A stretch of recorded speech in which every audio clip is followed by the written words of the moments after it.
Hey guys, it's your lovely Monza family here. Just welcome you from our wonderful house here in Puyallup. I know that this corona has us doing church from a distance, but I just want to say that even though we're far apart from each other, we still love and miss you. Right, guys? Yes. So as we go into the service today, I just wish that you'll be very blessed and feel like even though we're miles apart or at least 6 feet away, you can still experience God's love. Jesus loves you. One of the questions I'm going to ask the Lord when I get to heaven is, why did you make it cloudy and rainy the week that we all had to be stuck like inside? That's my one question. That's my one question for heaven now. Used to be like, why did you do things the way you did? But now it's just this question, like why did it have to be rainy when I could be doing yard work? But anyways, he's still good. But anyways, welcome to church, our church service for this week. This is our second week of our Let's Talk series. And so we're doing 4 weeks where we interview different age groups. The last week will be a intergenerational panel. And it was really fun to get to talk to some of our young adults today. We had a group that, it's very even generationally between the group that was there. And it's so funny to see generational differences pop up so soon. But hey, it's us getting to know each other. I hope that it helps everyone who watches get to know this group, just like for our older generation last week, it helped others get to know them. And so I hope you enjoy it. If you want to continue giving, the link will be in our description on this video. Or if you're not on our YouTube page, then you can go to NHAF.church and go to the giving button and you'll find it there. So I hope you're all doing well during this whole thing. We're trying to keep in touch with everybody. I hope someone from the church is getting in touch with you. If you're a member of the church or relatively new to the church, we have a list and we're trying to get in touch with everybody just to make sure you're doing okay. But yeah, we love you. We are bummed that we're not together, but we're glad that we can be together in these small ways. So yeah, have a good rest of your day. Hope you enjoy this.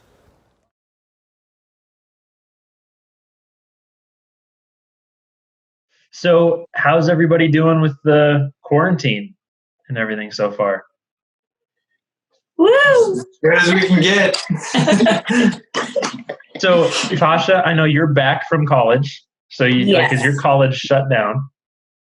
Blessings. No, not yet. Not yet. Wait, really? Well, we're supposed to come back April 27th, but Oh, gotcha. high hopes. So you're a Walla Walla, right? Yes. Blessings, what have you been up to? I've been chilling. I just had my last final on Friday, and so I'm on like a 2-week extended spring break. But you're doing distance, right? Yeah, we're still doing distance. Gotcha. How about you, Eric and Melanie? Work as usual so far. Eric's schedule changed a little bit. Yeah, I'm working 11-hour days now, Monday through Wednesday, just to make room for the amount of the lack of hours we have. So we split it in half. But it's interesting. It's not very much work coming in because people can't really go anywhere or leave their house. So we'll see how much longer that lasts.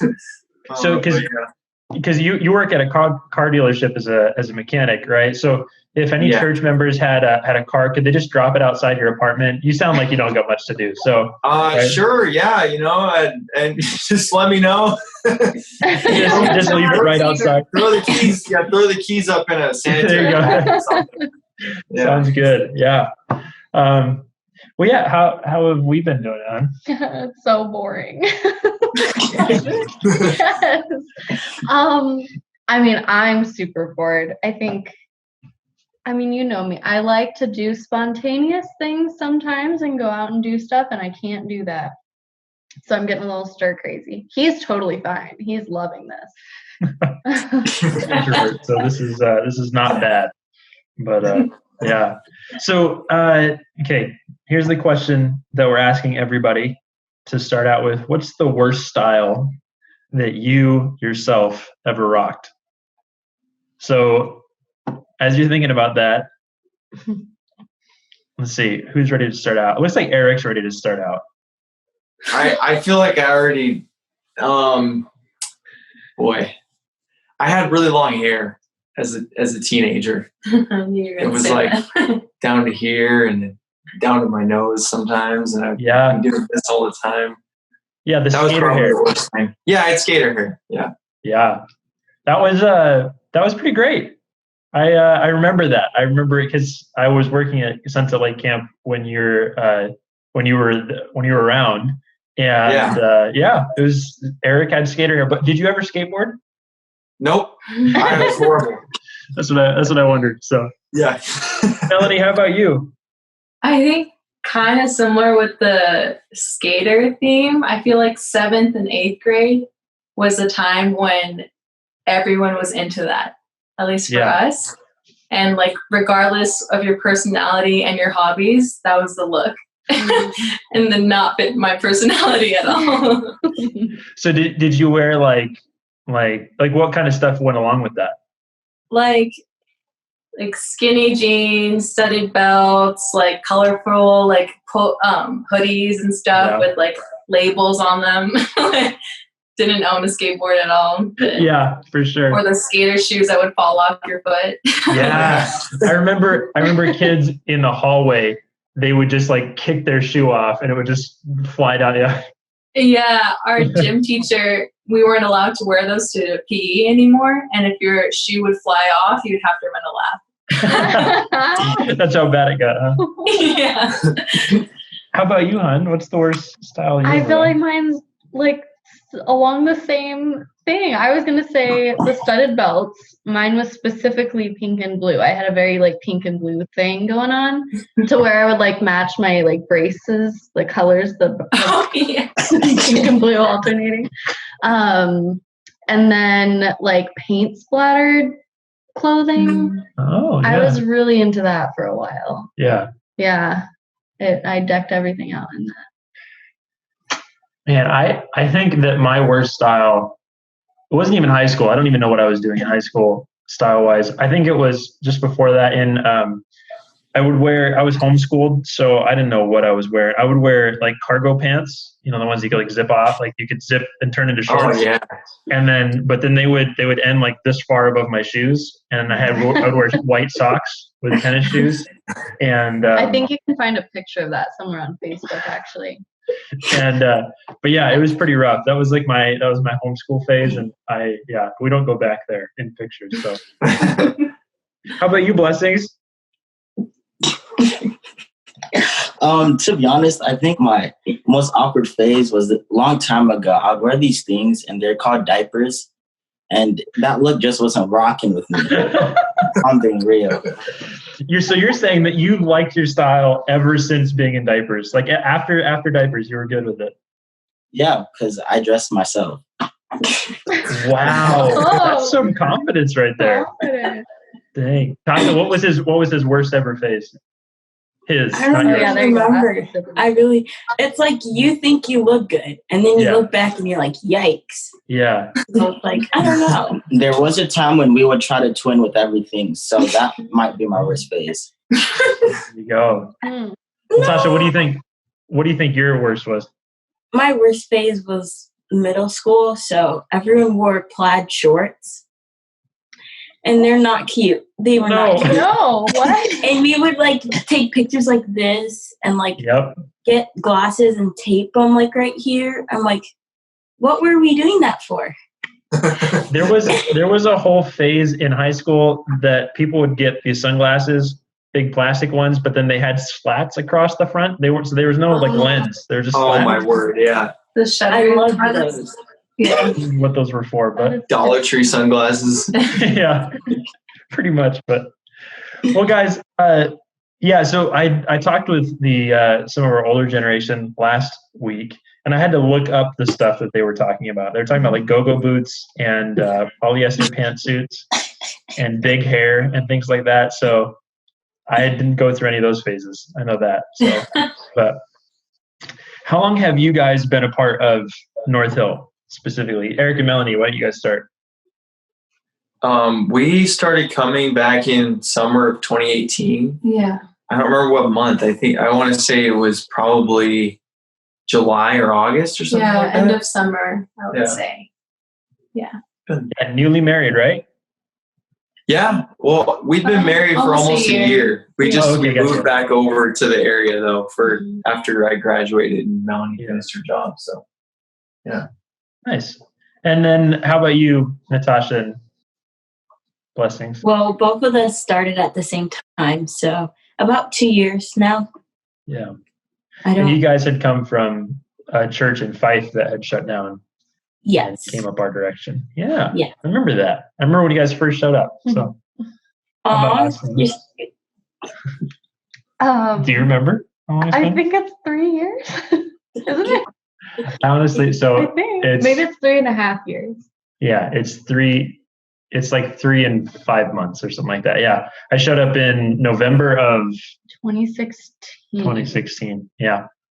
So not much longer. There was a lady in the one last Barbara. She's been part of the church for 30 years. So oh wow. we got a few more. So you guys got to stick around for like 28 more years. Okay, sound good? Yeah, she's got a few years So- on us. Yeah. So, but what's been a highlight for you of being part of North Hill? And anybody can answer this. I think for us has just been the community and just making new friends that are like around the same age and maybe not all in the same phases of life, but just being able to relate in some certain level has been really nice and what has tied us to still stay around this area. Yeah. Yeah. Yeah. What about you, Eric? I mean, obviously what Melanie said is really key. Community is huge. I also love being part of the music at North Hill, and that's been a lot of fun. But yeah, just like it was cool to come out of university kind of wondering if we'd be able to find a church community similar to what we did over in Wawa's, and like just a lot of support from a whole bunch of people. And that was really cool to see that happening at North Hill. And I think that's what really drew us and into coming. And it's been really a cool part of being there. Yeah. It's been nice having you guys. Eric, you're a great drummer. Melanie, you got a great voice, and you're helping us with social media and everything. It's been great having you. So, yeah. Blessings, Tasha, what's been a highlight for you guys of being part of North Hill? I think speaking for the both of us, we just love getting involved. And like what Eric and Melanie said, like making friends. But like, I think we really like getting involved because at our other church, we were still like babies, as you can say. So we couldn't really say much or do much except like say hi to people when they would come in. But like just getting to be involved a little more with like intentional involvement. We like that. We also like the worship. It's a bit different because most churches, like, it varies, but we really like how the worship is and how it's just come as you are type of church. You don't have to come dressed up all nice. You can wear jeans. With rips. Yeah, with rips. Like you can wear Vans to church. Like that's cool. Yeah. Well, you guys saw the one from last week with our older generation. You hear what they had to say about the rips in the jeans? You remember that? What they say. So apparently stylistically, I think it was Barbara. She was talking about wearing these bell-bottom jeans, and then the what do you call them? What are these called? The Leggings? no. Yoga pants? What's this? The seams. The seams would have rips in them, and if they didn't have enough like they would be frayed. And if they weren't frayed enough, they'd like take scissors to them to make them more frayed. Didn't she say that there were no holes? But there were no holes in the Right. jeans. Yeah. So they think that the holes in the jeans are weird, but they had frayed seams. So what do you have to And say to bell that? bottoms. Yeah, what do They you have have to bell say to bottoms. I don't want to Go hear it. figure. Because that's the stick I will always get. I've one time I wore jeans with holes in them to board meeting, and I think it was Jeff offered me. He's like, "Do you need some like money from the pastor's fund to go get?" He was joking, but do you need some money from the pastor's fund to go get jeans? So Oh my goodness. We're gonna get a hard time about that all the time. So Just say yes to buy another pair of ripped jeans. yeah. Sounds good. What's been a highlight for you, Hub? I'd say the remodel, just because I was so involved with it, and it was a big thing that I think that at least I noticed that I wanted to have happened, and being part of it has been really fun. And the team that we had, I feel a lot closer to the team that we had, Vicky and Wendy, and we had the pastor's wife from LifeSpring that came on, and so it was really fun. And it was cool to have that sort of intergenerational type group to work with. And it's still going. Yeah, we're still not done. A long process, and it's going to take a delay because of all this craziness. But that's been really fun, and everything else that everyone else has said too. But that was definitely has been a highlight for me. Yeah, I think a highlight for me, my pastoral. Here's my pastoral answer: is all of you. You were all of my highlights. So anyone watching, you're all my highlights. No, actually, like along those lines, I think it has been getting to know such a varied group of people. I've talked about this before, but it kind of forces me into a place of getting to know people, whether I would naturally do that or not. And so, yeah, it's just it's fun because I get to know stories and listen to people and find out that people have so much value to them. Even if in our humanness, like we would judge or say, I'm not so sure about this person, or this person has a ton of value or whatever, but then all of a sudden you realize like we all have something to offer. And it's like, just, yeah, it's really cool to get to know people like that. So we have some pretty hilarious people in our church. That's true. Yeah. Richard from the last week's sermon. He's putting pins like in the screen. We love you, Richard. They're hilarious. Yeah, we love him. So just so you know, Melanie, and so you know too, like if there's any sort of like joking nature in a guy. So for you too, Natasha. If you marry a guy who's got any sort of like joking in him, when he's 70, it'll still be there. So. It'll probably be worse. It'll get more intense. Well, so now that we're talking age groups, what do you guys think that young adults bring to church? Specifically, like, I mean, to church in general, but even to our church specifically.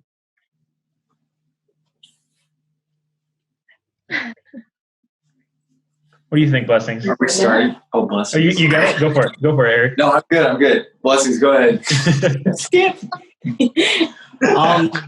If I'm being real, I think as a whole, we bring like a different vibe or a different culture to things, because like, as you can tell, like when you say the older group, the older generation, they were talking about bell-bottom jeans and like non-ripped, but almost ripped jeans. Like we have ripped jeans and like not bell-bottom jeans. And that's already like a different shift from what they were doing. And so like, I don't know. But like for real, I think we just bring a different like atmosphere, or like a different type of energy to like our church. Yeah, I agree. Say more. No, I don't have more. I just agree. She pounces on me if I say one word. Tasha, what do you think? So I haven't really been here that much, but I know from like seeing just a glimpse of what young adult is, it's a nice place for people of the same age range to come and worship together, because it is true, like we're in different eras. And so we think different things. And so to be with people who are similar to you in a sort of way and worship together and do things together creates community. And it can be a new movement and bring more youth into the church and be on fire for God on a different level. Yeah. On a different level. Yeah, that's good. Does that make sense? How about Melanie or Eric? What do you guys think? I just think that, I don't know, being young, you kind of it's easier for you to have I guess the word that was going through my head was fresh. So it's I guess it's inherently a little bit easier to be up on some of the trends when we're younger, and it's not like that's a huge thing to be trendy, but I think us as a younger generation brings a different perspective, just like the older generation does. And it's one that only we can give, and just as like that's their perspective is the only one that they can give. So I think it gives us an opportunity to have like a depth in conversation about what we do as a church, and like a depth in what we do that kind of can cross across generations and be more effective. Yeah, that's good. Like a new perspective on being able to reach more of a broader audience to the church as well. Just like a new look at what the church already is doing, such as like with music or I don't know, like social media advertising that you do for the church, and just like a new version that we can give and I don't know, be a part of in the church. Yeah, because it's huge. We've had the advent of social media, for instance, and Melanie, you have done a lot of work with that. And so, in a world where we have to not even have to, but get to and should even use social media, that's something that it's hard to offer if you haven't gone through it, from an older generation or something like that. And so that's something we can offer. And yet we also don't have the years of wisdom that they have, or the experience, the mistakes, or the successes that they have to offer. And so like there's so much different perspective. So because when we talk about design or something like that, what the church was before wasn't bad, but as we're moving forward into a new era, obviously we have a different perspective of what might be needed moving forward, and so you need both. Yeah. I like our, I think what I've seen from pretty much, I think every young adult that's come to our church that has stuck around at least for even just a few services even, I think what I've seen from everyone is just like a willingness to like get involved and to make mistakes, or just like get involved even if you don't know everything. And I don't know, that willingness to jump in so soon on in the church life experience, like I think that's really cool that we've had all of those people that have come in and really taken it on as their own, even only being there like maybe a month or maybe even less than that, I think some of them. So I think that's really cool. I think that's something that we bring that maybe some other generations can't bring because of their, like, they have kids or they're older and they have grandkids or whatever. So that's good. Yeah, and there's also like there's a certain level of time that we have that other generations don't. For instance, Blessing's been volunteering at the church for a while now, but you have like office hours at the church, all volunteer, because you have the ability to give that time. And when you don't have kids or someone else to take care of, it frees you up to a certain extent, a little bit more than other generations. And that's something else I think that young adults have to offer, as well as just passion. I think that there's not that other generations don't have passion, but that there's a almost why won't it work? Like, why can't we try it? Type of like. We all have something of value to add to it, and we want to bring that into church, not just our own lives. Yeah. Any other thoughts on all that? I like what you said. I think it was good. Perfect. Well, what do you guys think is a weakness of our generation? Oh gosh, what is it? It's time to be brutally honest. Commitment. Yeah, commitment. Yeah. Yeah. It's a big one.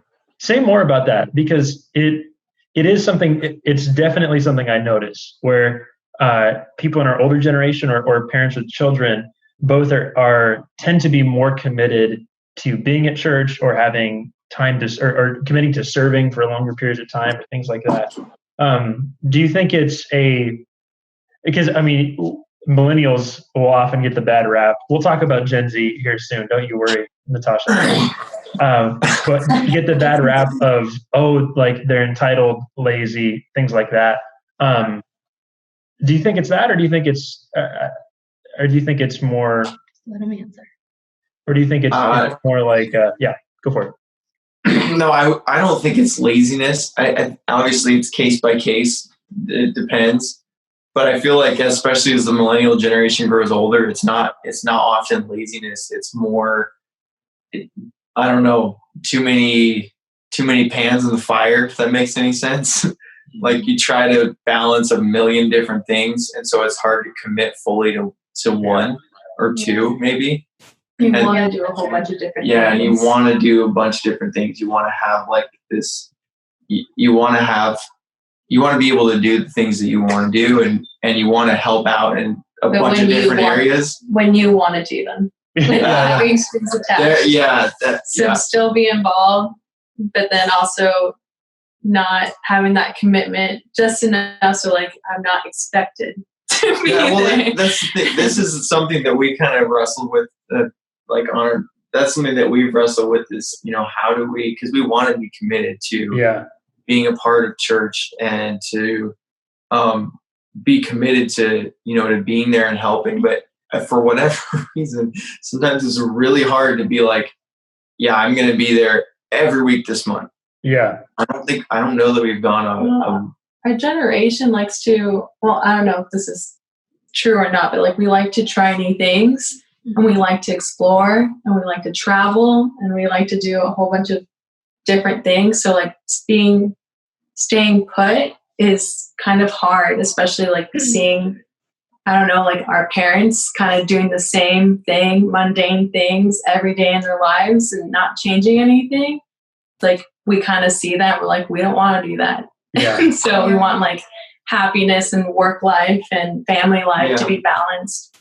Because you'll hear of like your parents who they committed to church, they had a family, they got married when they were 20, and so they just did that ever since. And our generation, like you said, Melanie, has kind of looked at that and been like, ooh, do we want that? And whether or not we're on the right track, it's not really about that. It's more about us trying to figure out what works. Like, can we do our own thing and still balance life? And I don't know. Is that No, that's right. I think what the journey that I've been on with it is, how do I be very committed to church, but at the same time live a pretty diverse life in that way, like what we were saying. Yeah. Because I've seen the value of commitment more and more getting older, and I say like I'm old or something. Like as you grow, as you mature. As I mature, I see that there's a big value in it. You see people at our church who they're there every single week. They're doing the same thing, and like, what would we do without them? Yeah. I mean, that's the thing that like I see, Jeff and Greg back there on PA and running the just running the whole show back there, and like the level of commitment you don't see in our generation very often. And it kind of gets me sometimes. It's like, oh, okay, that's where I feel like I need to step up more. The old soul in you. I do have an old soul. Yeah. I really like I committed really hard to camp for a long time. And then I saw the value of diversifying a little bit more when I wasn't doing that all summer. So I think maybe that's part of the journey that I've been on. Yeah. Is just figuring out where the balance is. For sure. A lot of words to describe a little thing. Sorry, go ahead. No. Yeah, that was good. No, yeah. You said a word a couple times, Eric, that I was going to say earlier, bring it up, and I'm glad you said all that. First is that our generation, we are striving so much to like put our value into like all these different, not our value, but like what we value in life. We're trying to like figure those things out. And then we have some of them that we like really do value. Like we want to get out in nature. Like we want to like spend time with each other as like young married couples or something. And like we put our value in all these different areas, and we have ourselves like stretched a little thin trying to find the good balance in life. And so church is kind of unfortunately one of those things that kind of becomes like less valuable to us for some reason. Well, it's another thing in the portfolio. I like how you use diversity of experiences, because it becomes another thing in the portfolio. You don't want it to become the thing. You don't want it to take over everything else. You want it to stay in its box. You want it to stay in its folder, and not let it infringe on the other thing that you really want to do. I don't know if I'm on the right track there, but yeah. Oh, for sure. Yeah. Which creates weaknesses in us, which seem like, we're bad at commitment. So it's not necessarily laziness, but we're bad at commitment. Our generation is not necessarily the strongest givers. Not that we don't give, but we haven't built up the wealth and the salaries to be able to give a ton. But I do know, and I think it is cool to see that there are many faithful givers amongst the young adult group. I know, at least for many of us, we are so ready to experience so many different things that we often miss out on deeper relationships with people of other generations, especially because we want to go do our thing. We're kind of in our own minds a little bit, that we miss out on I don't know. I'm curious what blessings. Well, I was going to ask them here in a second. That's kind of like speaking from a millennial perspective. Anything else I'm missing, Eric, Melanie, Chloe? No, yeah. I have nothing else. Yeah. Okay, so now it's time to gang up on Gen Z. Hey, actually, here's my first. I'm super curious to hear. Here's my first question. We're already so you have the okay boomer thing, right? Which is like the thing against the baby boomers. But here, okay, let me ask this. Millennials are already getting the like Gen Z, like the millennials. What's your perspective about millennials? Just the generation before you. I think y'all are cool. To be referred to as y'all. I'm kidding. I'm kidding. I love everyone. What are you going to say? I don't know. Really? I mean, most of my cousins are millennials, so they're the cool ones. And so I think you're cool, but not as cool as me. Yeah. Yeah. We could never be as cool as you. I definitely don't think we're as cool as Blessing. What are some of the weaknesses of, your generation is really just beginning to hit like its adult phase. Like you're kind of the first wave. So what are some of the strengths or weaknesses of your generation? One of our strengths is we're not afraid to like have a voice, but then like leadership wise and being afraid and putting yourself out there for good reasons is something people struggle with. So like I remember being like younger, what he said at our older church, and being babies, like I would want to help, but like they kind of throw you in the back burner. They're like, oh no, you can't do it type of thing. And I'm like, well, yeah, I can do it. It's not that hard. Like you're underestimating me type of thing. Yeah. So, yeah. So, well, can I ask you a follow-up question? You said, Tasha, that there is a strong ability to say, this is what I think, this is what I believe. Yeah. Less of an ability to say, I'm going to go do something about it right now. Yeah. Yeah, gotcha. Which I think that's also present in millennial generation, where we were all like, it's worse for us because like on social media, like you can have an opinion and try to make the world better, but if you don't have the right direction, you look like an idiot. Yeah. Sorry. Which makes it tough though, because that means that you could have the best of intentions, but if you make a mistake, you'll get jumped on. Yep. And so you don't have a lot of room to mess up. No, but I still mess up. Yeah. I don't really mind it. Blessings, what are your thoughts? I think one of our strengths would be like, we're not afraid to speak up. But then again, it becomes our weakness because I feel like Gen Z has created this cancel culture in which like, if someone doesn't support our idea or want to go on like the path we want to go, we're easy to dismiss it or like say, oh, like if they don't want to listen, I'll just go elsewhere with this idea until we find like who will support it. And then it's like really hard because then you're just canceling this and that. And then you're And just so- finding your own little group that agrees with you. Yeah. Yeah. Interesting. Yeah. So when it comes to, so now we talked through some of this stuff, but is there anything really specifically that you feel is misunderstood about either of our generations? Like actually misunderstood? Maybe like some of the commitment thing, like believing maybe that we're just lazy Yeah.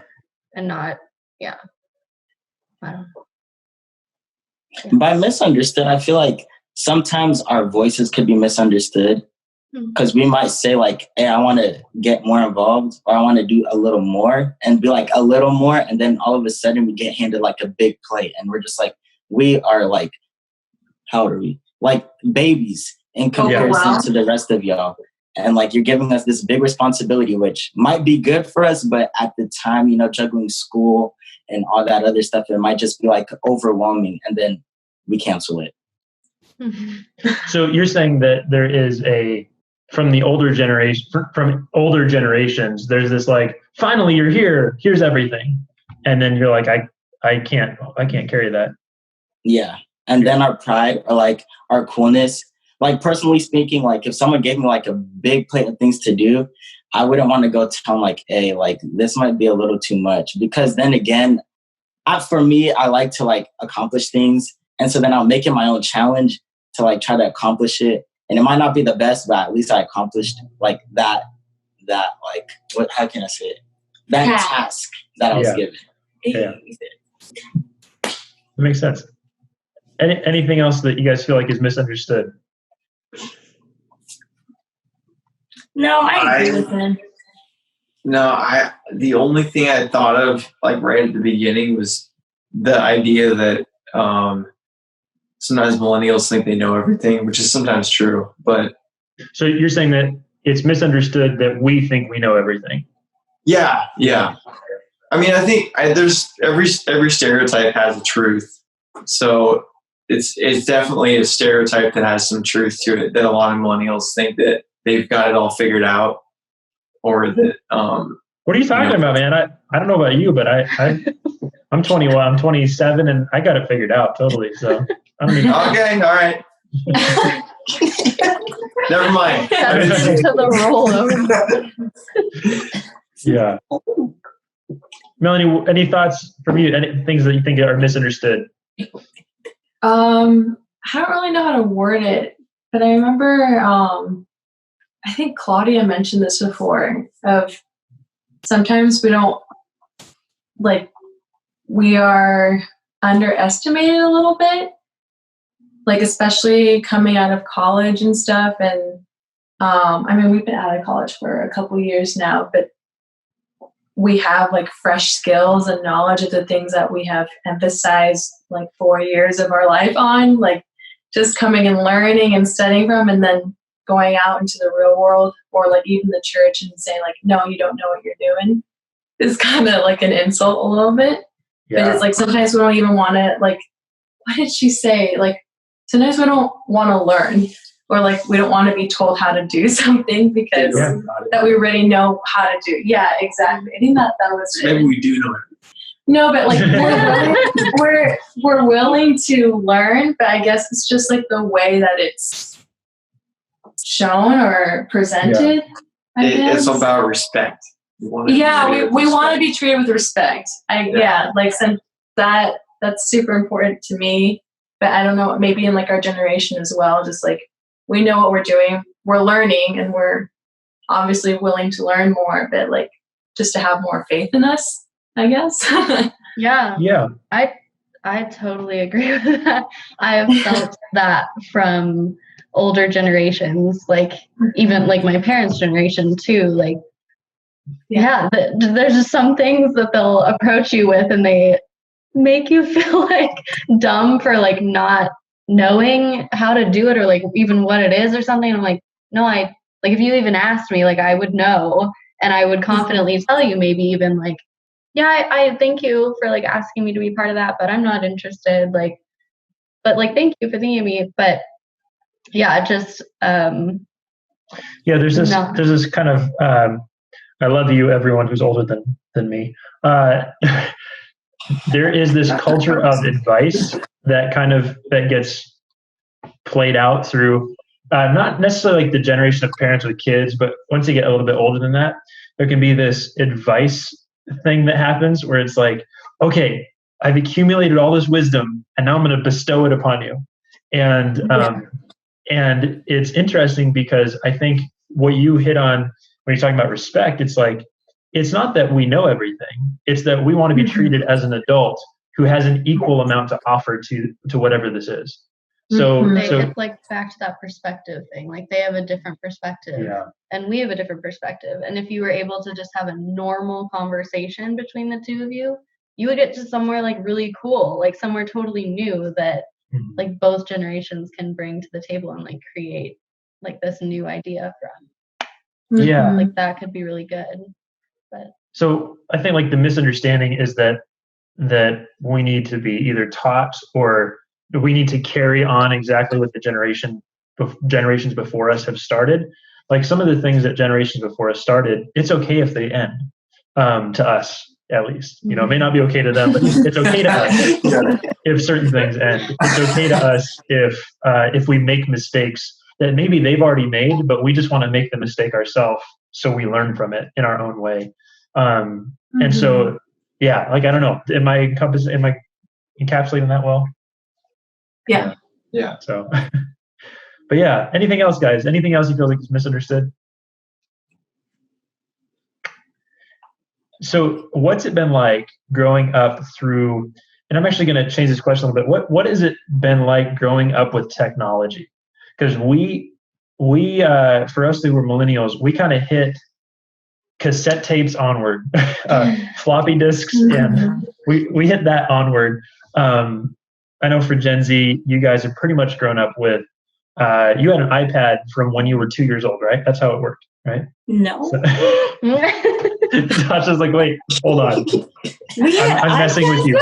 I'm messing with you. iPads haven't been around for very long. No. That's crazy. Yeah, It's me making a generational joke. I know. I'm sorry if that came. So they grew up with more technology. She's like, where's my iPad? but yeah, so for us who grew up millennial, it's kind of like we grew up into technology, so we knew life just kind of right before it, and then it hit, especially into high school, having phones. Like you guys, oh my god, yeah, can I do a generational back in my day? Can I do that, guys? Oh yeah, absolutely. Okay, so back in my day, blessings and Natasha. When I had a phone for the first time, it was a flip phone, and I didn't have texting. I didn't have texting at first, and then I ended up having. I had a limit of 250 texts a month. A month? Yeah, a month. So you said day. So yeah, and I'm pretty sure. I didn't even have a phone then. Yeah. Like I got a phone after I didn't get to have a phone until after that stuff kind of went away. Exactly. So yeah. So back in our day, I just want to let you know how hard it was. But anyways, all this to say, we grew up into technology. It has shaped our world. It's changed life dramatically. What has your guys' impression been of growing up with it? So, we didn't really get exposed to it at a young age because our parents didn't want us to be like, hooked to our phones. So we didn't really get personal devices until I was like 14. So up till then, we would share a tablet. That didn't end good. We'll just say that didn't end good. But other than that, it's been nice. Yeah. It's nice having a portable computer everywhere you go. And your parents, you go out, they need to know where you are. So in my eyes, it's benefited us. Also, we had computers given to us in high school. So that was cool too. Everyone had a Chromebook, and the way that you can turn in assignments and learn right off of your computer, it's very convenient. Yeah, back in my day, we just had a regular old. I'm sorry. I'll stop doing it. We had to go to the computer lab. And that was like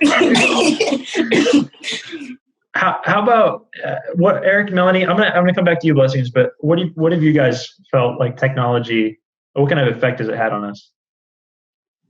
I think we had very different relationships with technology growing up, but between our families for sure. I didn't get a whole lot of it, kind of like what Blessings and Natasha were saying. I could definitely resonate with that because I still remember borrowing a TV from the church where my dad was a pastor if we wanted to watch a movie.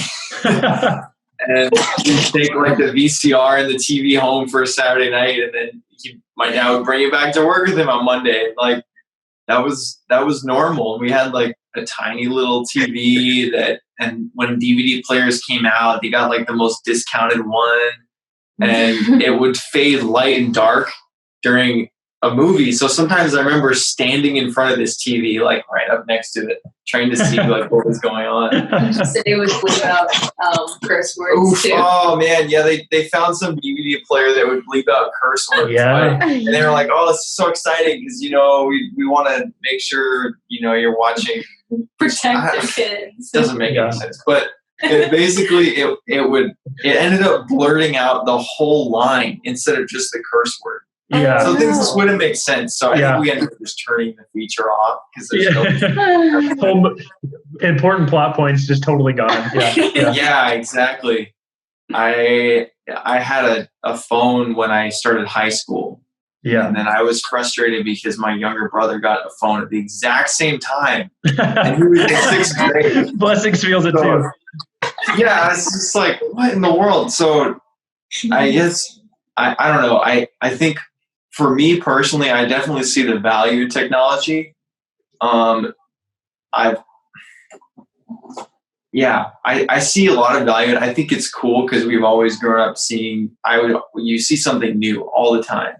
And there was so much rapid change all at once that I think like at least millennials have like a pretty vast knowledge of the different types of technology. Inherently, we end up a little bit more relied on it than the older generation, I think. We're just used to it. Do you guys know street names? What? Do you guys know street names? No. Street names. Street names like the things. Not as much as I should. No. Oh my word! I thought you were talking about an app. No. I've never heard of it. Actual street names. It doesn't ring a bell. Wait, it's a show? No, street name. No. Like, what street are you on? No, actual street name. Like literal street name. Yeah, I know what street we live on. That's about it. Yeah. So because I know landmarks. Like, I ran out food. I've never paid attention to. But like I've had a couple of times where someone from an older generation said to me, "Hey, my house is located over here," and I'm like, "Okay, give me your address or shoot me a text with your address so I can Google Maps it." And they'll be like, "Okay, yeah." So they'll do that, but while they're doing it, they'll tell me how to get to their house, and I'm like, I don't know what as soon as you turn left out of the parking lot, I don't know where I am. Like, just tell me the address. I think that's such an impressive quality. Honestly, when my like dad or my mom would say like certain addresses and like, "Oh yeah, this corner of this or whatever," I'm like, wow, Yeah. it's like such great memory. Like I know landmarks better. Like, oh, that You're good at it. like this Taco Bell in this city. If you go past that 2 streets over, I'm like, oh, okay, then I know what you're talking about. But yeah. Sorry, and the reason I say that is, the reason I say that is because when you said reliant on technology, it's like, yeah, absolutely. That's how we get around now. For better or for worse. Like I can find anywhere now. But I also, if I don't have my phone, I'm like, do I know how to get to work from my own house? Like, So that's like, how many times did we have to go to Sarah's house before we like knew how? Yeah, to we had to there? go someplace like 4 or 5 times before we like could do it without a phone. Because then you're just like looking at your phone the whole time, like relying so heavily on that. And you're not even looking up to like see where you're going, really. Yeah. Yeah, it took us like 5 times before we could do it without a phone. Melanie, what was your experience? So my parents always like to be updated with the technology growing up. So especially my dad, he likes he's into technology, and just whatever was the latest, greatest thing, he wanted it. So, so that's a little bit different than how he grew up. But I definitely wasn't given or handed things just because, like, I got my cell phone in high school. I had restrictions with it too. I wasn't like a rebellious kid or anything, would be like sneaking around with my phone or whatever, or it wasn't even like confiscated with my phone. I've heard some parents like take away their phone at night. Like, I never experienced that. Yeah. I don't really know, kind of like similar what Eric was saying about technology has been such a great thing for us, especially like for me, I appreciate it a lot because that's my career. Yeah. Because you do social media managing for different companies, right? Yeah. And it's just has a lot of great benefits to it, but it can definitely, I think it's with anything. I feel like sometimes technology has a bad rap, like, oh, it's the evil of this, whatever. Like, whatever you do, if you do too much of something, it's not going to be good. Yeah. So if you're in your phone too much, or if you're like on social media too much, that's not great. If you eat too much, you're not going to feel good. Yeah. True. Yeah, absolutely. The one thing else, especially right now, I think every generation is really appreciating technology. Yeah. It's revolutionary, honestly, like how easy we're able to get information, but also how can cause a lot of panic too at the same time. Like, I was reading something about if we had this kind of technology when 9/11 happened or World War II or anything like that. It would have gone crazy. Yeah. Is that the podcast? What it is? I heard that in a podcast today. Yeah, it's just it's very true. But I think it's interesting because, at least for me, because I totally agree with you, Melanie. I'm on the same page. Technology can be used for good, or you can overuse it and it can be harmful. But I think just one thing, this kind of goes back to what's misunderstood about generations, is we didn't ask for this. Yeah. Like, we didn't ask to grow up like this. We didn't ask to be in the age and the generation of the iPhone or the smartphone. Like, we didn't ask for any of it. So it's kind of interesting because I will hear other generations say, oh, those, like, the younger generations are always on their phone. And it's like, this is how you communicate. Like, this is how you, for better or for worse, whether it's good or not, it's like, this is how you communicate. This is how you get in touch with people. Like work, your emails on your phone, your social media is on your phone. I hate that my emails on my phone. Yeah. Same. And so it just, and that's the thing, is it's for better or for worse, for good or for bad. That's just the way it is, and we didn't ask for it. So I think it's kind of interesting, but yeah. Mm-hmm. Blessings, what's your perspective? Oh, I think really it's been beneficial. I was like Eric. My parents didn't give me a phone. In fact, I got an iPod. That was my first technology. So I had to be asking people for They didn't want you to have bad grades. Oh, because they didn't want me to have bad grades. Because I was the child out of the three of us that was pulling the lowest. Not anymore. I have a 3.8 in college, so don't stress it. See, we're the same. But they were like, they wouldn't give us a phone. And then the first phone I bought it. It was an iPhone 8. So I felt accomplished about it because I had to hop on the new phone trend. But it was really beneficial, as I keep saying, because I could download the Bible app on my phone, because I'm not going to read a devotional from a devotional book. That is just too old for me personally. I did that when I was young. I don't know about him. He's speaking for himself. I gotcha. But I like having it on my phone because I get bored sometimes. And not saying that I only talk to Jesus when I'm bored. Don't. This might get misinterpreted. But sometimes I'm just bored and I'm just like, I wonder what Bible verse could go with my boredom. And then I find a Bible verse that goes with my boredom. But it's been really beneficial because I can do everything I want with my thumbs or my pointer fingers. I can contact people. I don't have a restriction on how many text messages I can send a month. Yeah. So I'm definitely sending 250 a day. Man, I was going over everything. I wouldn't survive. In my generation, we have the updates for all that. But you guys, I have two more questions for us. And my first question is, what does your relationship with God look like? And like, how do you best connect with God?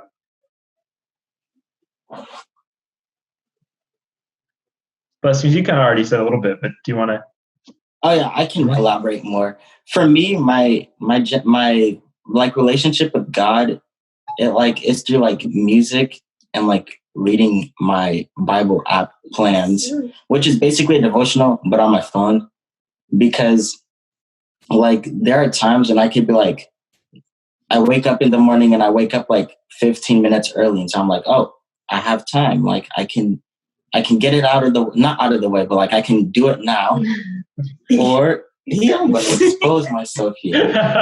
Or like I'll get to like, because usually I drop my brother off at school, and so I'll drive to school, and if I got like lucky and I'd have like 30 minutes of extra time, I would just like plug in my aux cord or connect on my Bluetooth and connect like and play some worship music and just be sitting in that moment and just like reading my Bible or like just sitting and reflecting and listening to like what the lyrics are saying. And so I feel like because of that, it's really made like, I guess my relationship with God pretty strong because I always feel connected to him in some way by my phone. But sometimes when I go in the wilderness, I'm not going to lie, I feel disconnected from God because my phone isn't there. But I haven't been in the wilderness in like 6 years, so we don't have to talk about it. You gotta go hiking. We're gonna take you out to the wilderness, man. No, sir. The woods are not for us. Even though we work at a summer camp, it is not for us. I've heard stories about kids who grew up in the inner city and then they went to Sunset Lake and they saw a deer and they were terrified. So I don't know if that's y'all, but so Tasha, how about you? What's your relationship with God like? It is thriving because I like music. We like music. And really, music is the way God speaks to you, in my mind. Because you're just gigging to the music and you're like, hey, these words are hitting. And you're like, what does gigging mean? Oh, gigging means you're like vibing. What's vibing mean? You like the music. Thank you, Leslie. Just for anyone who didn't know. Yeah, I got you.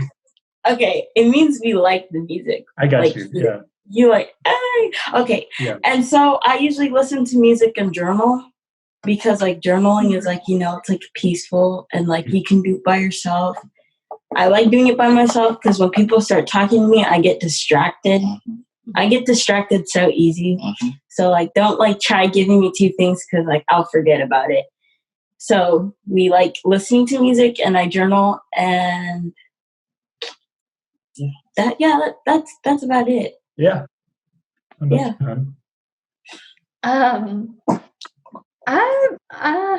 What would I say?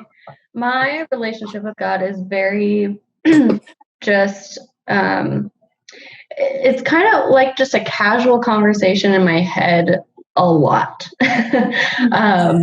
I've always been a very quiet person, and so I've always just like had a lot of thoughts running through my head, and a lot of the time it was like conversations with God just in my head, quiet.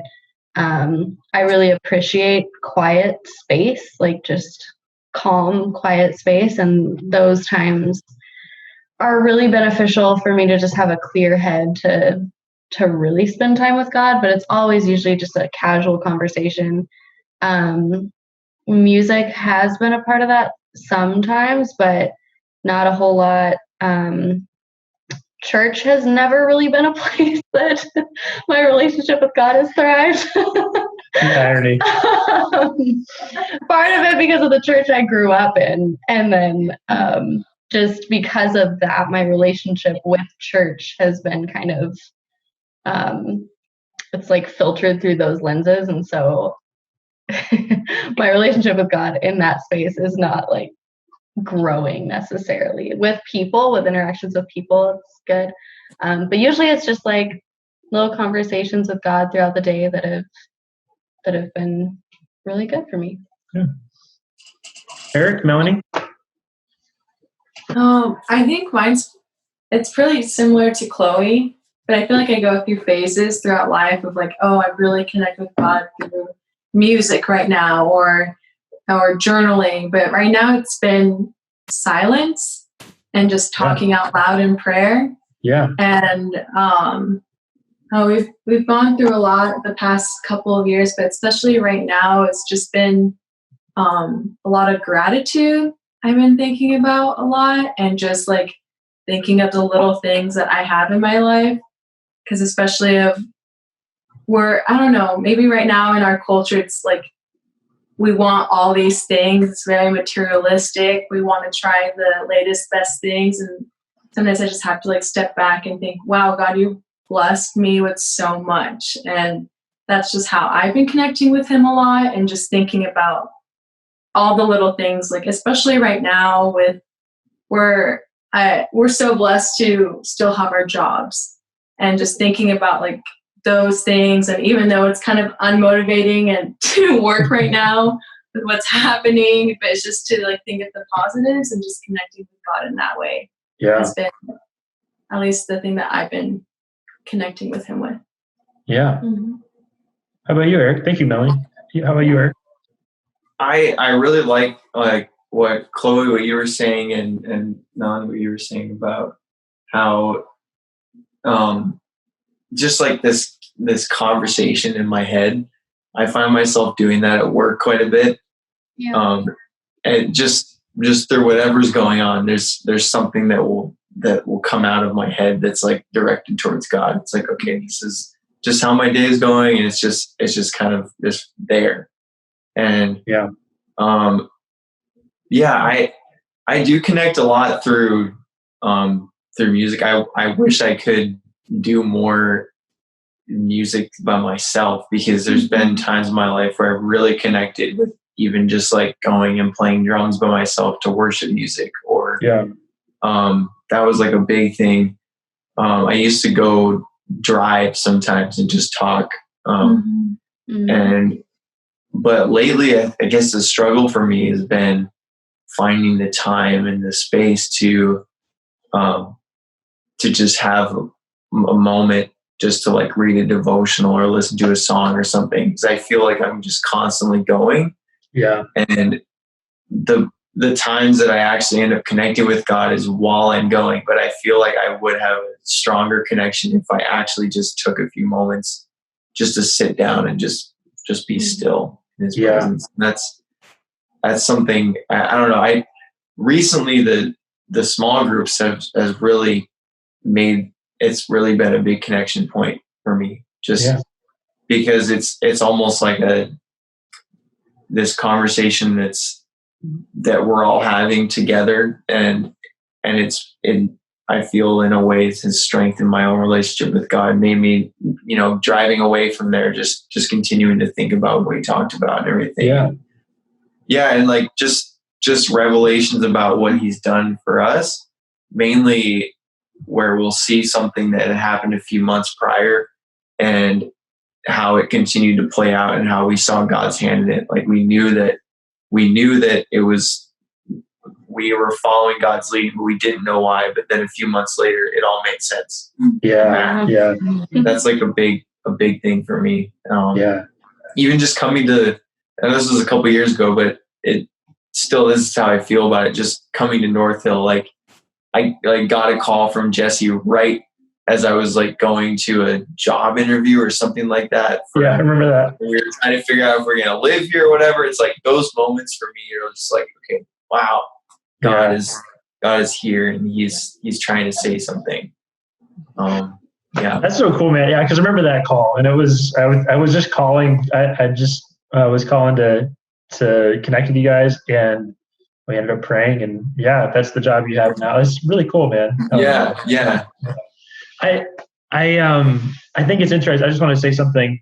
You talked about making space. I think that is one of the drawbacks of technology. That technology puts our mind always on. It's always going. We're always connected and tuned into something, and so it makes it harder. That's something that I think other generations who didn't grow up with technology don't get as well. Is that you're kind of always on and always connected, and it actually makes it harder to make space for quiet and peace and time away from it. Oh my goodness. For sure. I've turned off my phone for like solid days since like the one time we went to Seabrook, stayed in a house, turned off our phones, and since that time, like, and that was what, A few months ago. 4 months ago maybe. Since that time, like, I am addicted to turning off my phone or just like letting it die and like leave it dead and just like put it away. Like, it is amazing and I love it so much. Like, it's in the other room right now charging because it had died, but like, I love it. It's amazing. It's so good for me. It's weird because sometimes you just have to disconnect from it. Yeah. Last question, guys. I know we've already talked a little bit about the fact that it's hard to commit when you're younger. It's hard to figure out where you want to settle down, what you want to put your energy and time into. So church is one of those things that's always hard to think about in this context. But here's my question. What are your hopes and your dreams for our church? What do you want to see God do in our community? What are your hopes and dreams for our church? What do you want to see God do in our community? And whoever wants to start, go for it.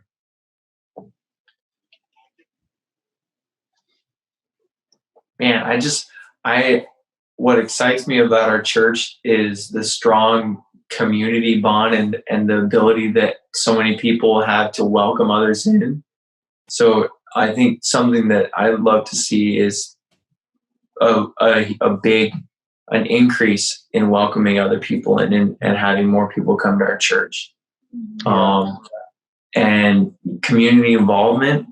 How can we serve the community around us, the surrounding area? And what are some things that we could do outside of the traditional box of like Adventist things to do for the community? Yeah. Like what can we be a part of that? Where's the need? Like, where are the needs in our community? What can we fill? And how can we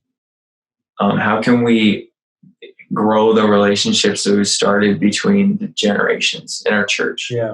Between the different generations. I think those are kind of the main things that I've thought of recently. I love that. Yeah, and other generations are echoing the same thing about intergenerational and wanting to have better relationships with each other. So yeah, you're not alone in saying that. Anyone else? I agree with Eric on that one. Bringing good service to us, because having a heart of service is really something. Tasha, you cut out there for a second. What did just go back a little bit? Oh, really? Go for it again. Yeah, go for it.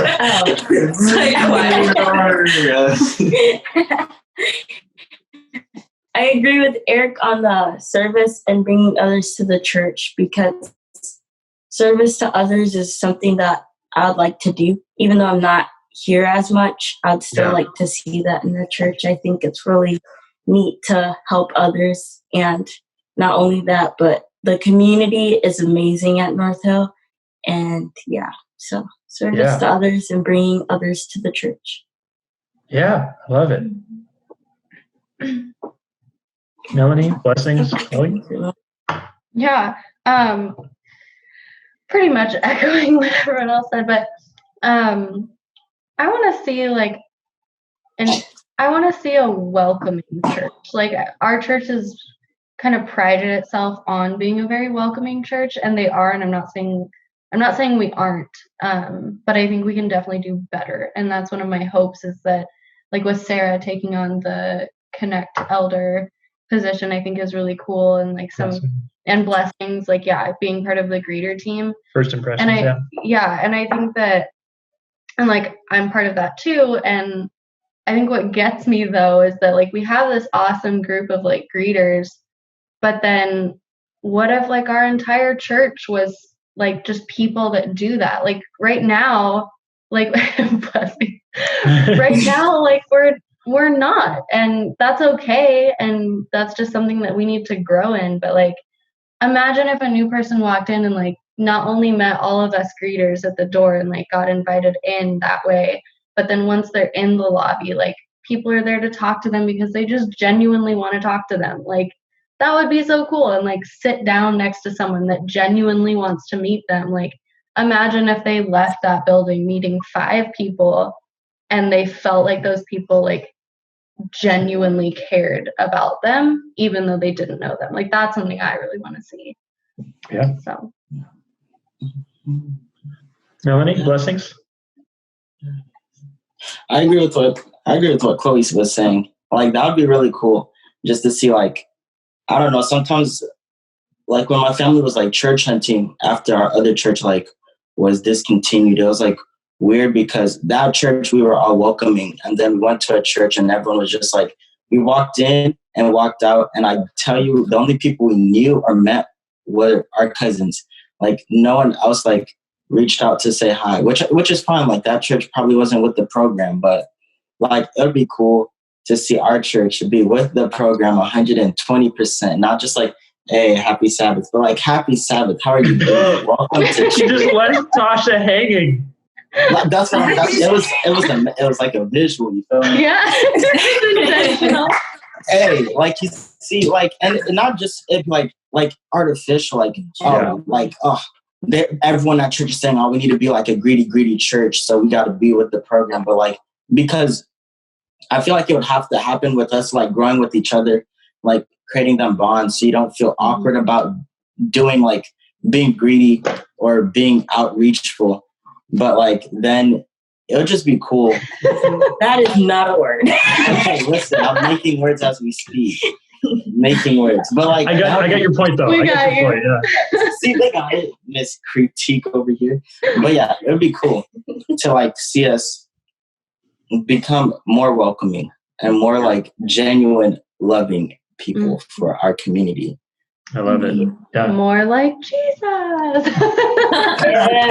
What a crazy concept. Oh my word. How about you, Melanie?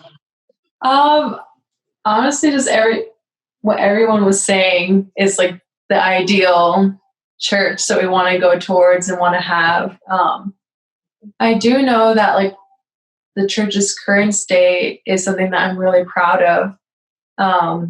Like, I have no shame in telling someone like to come to our church. Like, I want people to come. I have friends that are from out of town that if they're over here for the weekend, I actually want them to come to church. Not like, oh, let's just do something else. Like, no, like, meet my friends, meet like our pastor. Like, it's going to be a great message. It's going to be great music or whatever it is. Like, whoever we've brought to our church has always had a great impression, and that makes us be reassured of like the church that we're in and trying to plant ourselves in, but also just to, I don't know, just it's nice to have that and to be proud of that.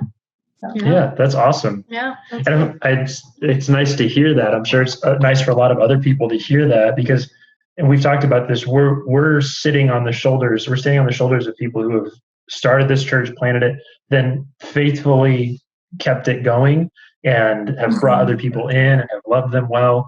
And so now here we are in 2020, about 30 years approximately after the church started, now standing on their shoulders to say, what are we doing next?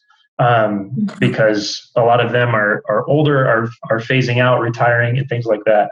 And so, not to say that it's all on us, our generation, or the generation just above us, and the parents and children. It's not just they're still part of it, but it's definitely kind of like this. Where is our church going in the future? So it's really cool to hear the echoing of not only what has come before, but also a fresh take on it. Yeah, fresh take and a fresh push into it and into the next whatever God has for us. So yeah. The only thing I had to add to it is I just want people to know Jesus. We're having a baptism whenever we can with Cameron. Cameron, if you're watching this, Cameron decided to get baptized, and I'm really excited about that. And just to watch him come alive as he gets to know Jesus better, it's like I just want more people to know Jesus. And so, yeah, that's my heart for the church. But yeah. Well, thank you guys so much. Thanks for being part of this. I know we had some good laughs.